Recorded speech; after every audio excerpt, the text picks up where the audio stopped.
is a comedy legend known for his work on Saturday Night Live and movies like Joe Dirt. Somehow he said yes to an interview with Jim Dirt. Watch. Dennis Miller, I am the captain now. Good to see you, man. I always answer the call for a fellow comedian because I know they have a certain, even their default level of intelligence is more than many people. Do you think, as you know, you were obviously part of the fabric of America at the height of celebrities being well regarded. Okay, we liked celebrities in the 80s in a way that we don't have this animosity towards them now because they weren't as politically active. Do you think they're running a fool's errand by not laughing at themselves? Don't you think it's more endearing to actually be a part of the cutaway and just rolling with the joke? I don't think that matters to them at all. They don't think in those terms? I think they think this can turn into a meme, a reel. Yeah. I look at certain people who they can talk about the arts and all. I get it. At the end of the day, people want to be famous, stay famous, make money. Yeah.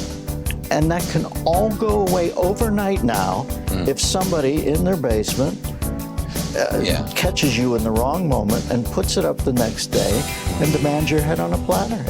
We're all like 1 millisecond away from being John the Baptist. The one thing I have going for me is my head's too big for the platter.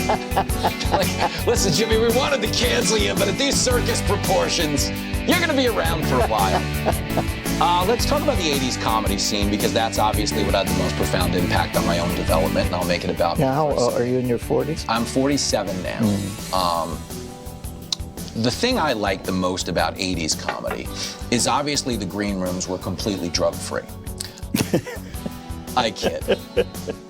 Was there, at the height of all of that debauchery, okay, because that's what made me want to get into comedy. I consider green rooms depressing now because a guy's sharing a wellness recipe with somebody else's yoga routine. But you saw the height. You saw the ancient Rome of stand-up comedy.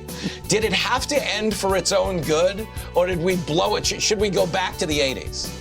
Well, let's face facts. The coin of the realm now is being uptight. I mean, kids always react against their parents. When your parents lead a capricious life, the kids today are the scolds. Imagine that.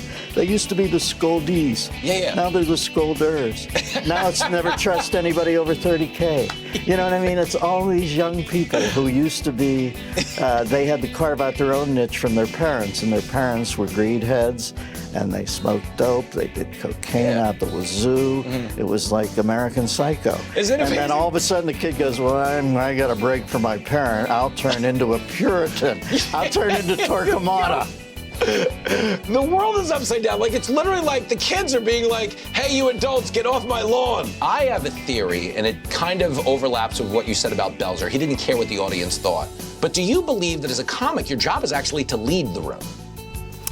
You know, I'm finished now. I'm done performing. I don't think I'll ever perform again. It's been a couple years. When I was on stage, I'm a pretty humble man in real life, but I was really arrogant. I remember thinking, these people are not here to watch you shuffle your feet and pshaw your way through this.